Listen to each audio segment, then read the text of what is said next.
10 is another trig and transformations question. I mean, that first one we can do using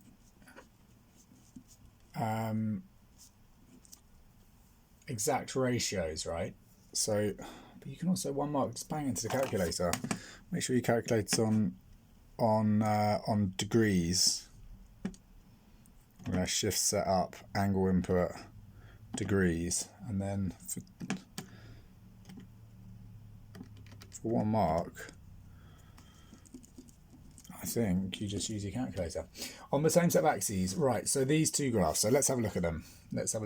Y equals 2 sine x minus 60. So what are the transformations here? Well, okay, also let's just quickly sketch out the sine graph. There it is. It crosses at 180 and 360, and it goes between 1 and minus 1. Two transformations, that's a stretch, scale factor 2 in the y direction, and that is a shift to the right by 60 degrees. Okay, that's the first one. The second one, so y equals minus 2 tan x, so that's sine x, by the way. Y equals sine x, that's x and that's y. Just again, let's sketch tan x first of all. It's got asymptotes at 90 and minus 90, and again it crosses at 0, and that's 180, and that would be 270. Y equals tan x, x and y. Okay, and then what's that? The 2 is a stretch, scale factor 2, similar as the one above, in the y direction. And this minus, if you think that's f of x goes to minus f of x, that's a reflection. It's similar, it's the opposite reflection, or the other reflection from one we had before. So reflection in the x-axis. So the whole graph, the whole of f of x goes to minus f of x, so it's reflected in the x-axis. Right, so let's sketch them on the same set of axes. Right, so that's kind of all our thinking and working out the way. So this one we want to stretch, so it goes between 2 and minus 2, and it's also shifted to the right by 60. And what's the domain? Oh, we've got to be careful with. Okay, the domain. Well, let's carry on this way then, hey? Just so we've got it here. So that'll be minus 180 there. The domain is minus 180 less than or equal to x, less than or equal to 180, and then we've kind of carried on a little bit of this one. Okay, cool. So that goes to, that's minus 180 there, just so we've got that to like refer to. A little bit of working, isn't it? Right, so the first one, we want to shift it to the right by 60. So instead of crossing at 0, it's going to cross at 60. And then I'm just going to give, it would normally 180, it would cross, but that's going to be up here now at 240, isn't it? So let's say it crosses at 240. So 180 is going to be there, and we're just, that's what we're interested in. Okay, and then the other way, so if we carry it on, how many of these? So that would normally be, right, 180. So 180 would have this part here, but that's shifted to 180 is like there, I think.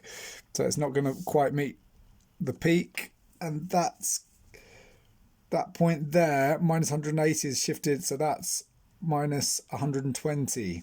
So that point shifted to the right by 60, isn't it?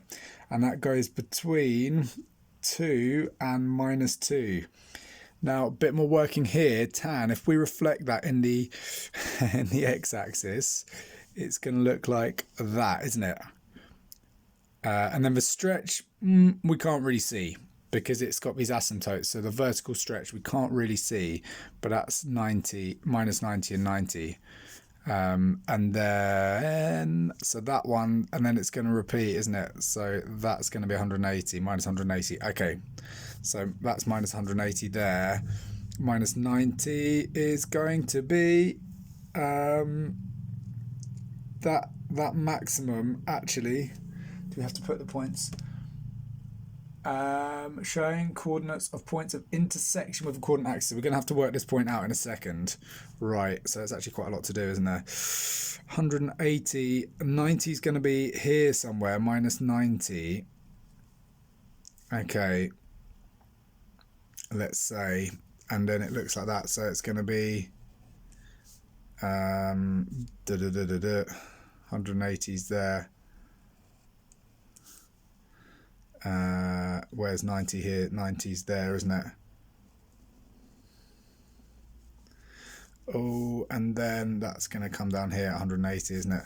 So there we go. So what we need to work out is the place where it crosses the axes. So we've got that 180 there. We've got that 180 there. That's fine. That's fine. That's 0. So the only other point we need is where does this sine graph cross the y-axis? So the sine graph is y is equal to 2 sine x minus 60. Remember the y-axis is when x is equal to 0. So we get y is equal to 2 sine of minus 60. For speed, I'm going to put it in here. We can work this out using this triangle, can't we? Where are we going? Where are we going? We can work it out using this triangle here.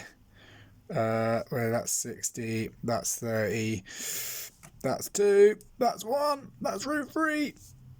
Sine 60 is going to be, so sine 60 is equal to opposite over root 3 over 2. So minus 60, 60 is going to be, because it's an odd function, isn't it? So I think sine of minus 60 is going to be minus root 3 over 2. That's my, but I'm just going to use the calculator. So I think that's going to be minus, yeah, absolutely. Cool. So that is equal to 2 of that, which is minus root 3. So that point there is minus root 3, which is slightly above minus 2, because that's what's minus root 3. If we do SD, it's minus 1.7. So minus 1.7 minus 2. So yeah, it goes down below, doesn't it? So it's something like that. Okay.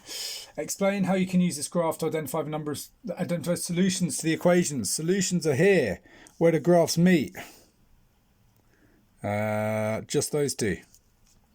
So B, solutions, where graphs intersect or meet. Write down a number of solutions. I think from my picture there are 2 of them. There are 2 of them. There you go.